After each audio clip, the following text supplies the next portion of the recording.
what economically is the pass through here that we're anticipating, and over what stretch of time would that ultimately be seen as well? Well, this is the big uncertainty that people are trying to sort of gauge. What tariffs will actually hold. We had the president announce very large tariffs against Canada and Mexico, and within 48 hours, they didn't exist anymore. So this time, though, as opposed to the Trump 1, Trump 2 is using tariffs strategically, not just for economic goals, but for political and geopolitical goals. So fentanyl on the northern side and migration on the southern side, and he wants to claim victory. So what he's looking for from Europe, that's an interesting question mark. Is it greater contribution to NATO? Does he want to push them in other realms that aren't economic? And the other issue is what happens if the summer comes and there's inflation and there's layoffs and consumer goods are more expensive?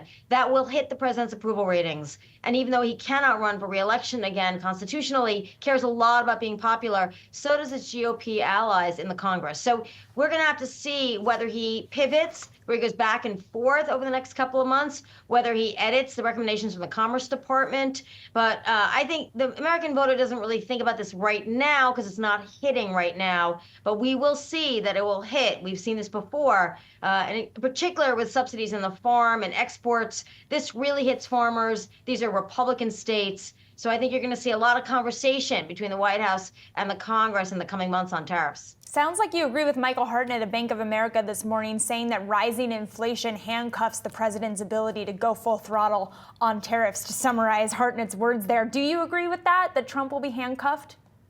Well, I think it's sort of a dream signal to the White House, to the president, who rarely ever feels handcuffed, that we've seen. He'll push the boundary. He'll use it to negotiate. And if you can give him a victory, he'll back off. And I think that's what people have to figure out in all these industries and all these trading partners. We are a global economy. There is no question about that. You can't just make one move and not expect ripple effects. But if you can hand Trump some victory, even symbolic, then he will back off. And I think that's what the markets and that's what international, multinational corporations have to do right now to give him something else that he can focus on. Wendy, you mentioned something really key in that he's not going to be running for re-election. So approval ratings, all of the making sure that you're satisfying the base, it doesn't matter the same as it does for him, but perhaps for the party that he's representing, it does matter. And so all those things considered, who would he be trying to appease if he does go full throttle, regardless of what inflation is already doing? I mean, I think what we've seen so far from this president, by the way, he can't really run. He can't certainly be elected or serve, but that doesn't mean he's not going to try. So I don't want to be on the record as saying he's not doing that.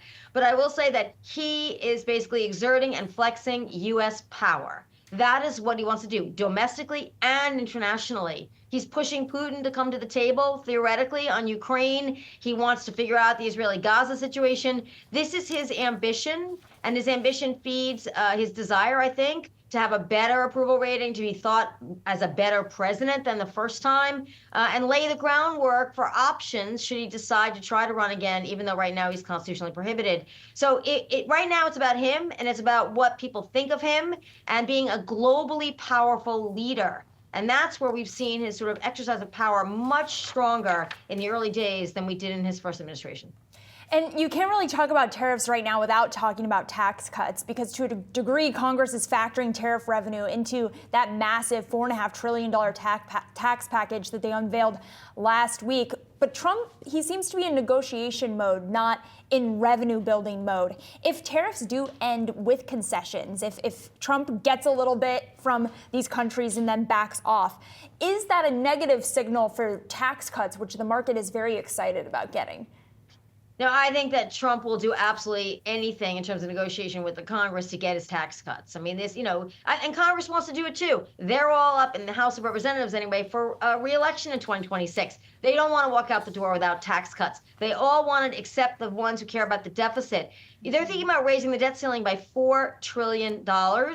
And that's a pretty big credit card for the president. And thinking about debt, there's no way debt will go down. The national debt won't go down. They're not going to be able to cut enough spending in nearly enough time without harming the economy. We've just seen that even attempting to talk about massive cuts in the federal budget sends shivers through the economy. So, I don't know how you balance the budget here. You don't. So you incur more debt. Trump doesn't care about debt. He ran his whole life in terms of business on debt. So in that sense, he's not worried about it. He's going to put that onus on members of Congress, particularly in the Republican Party, who have been saying they care about it. But in the end, we'll pretty much have to vote to increase the national debt.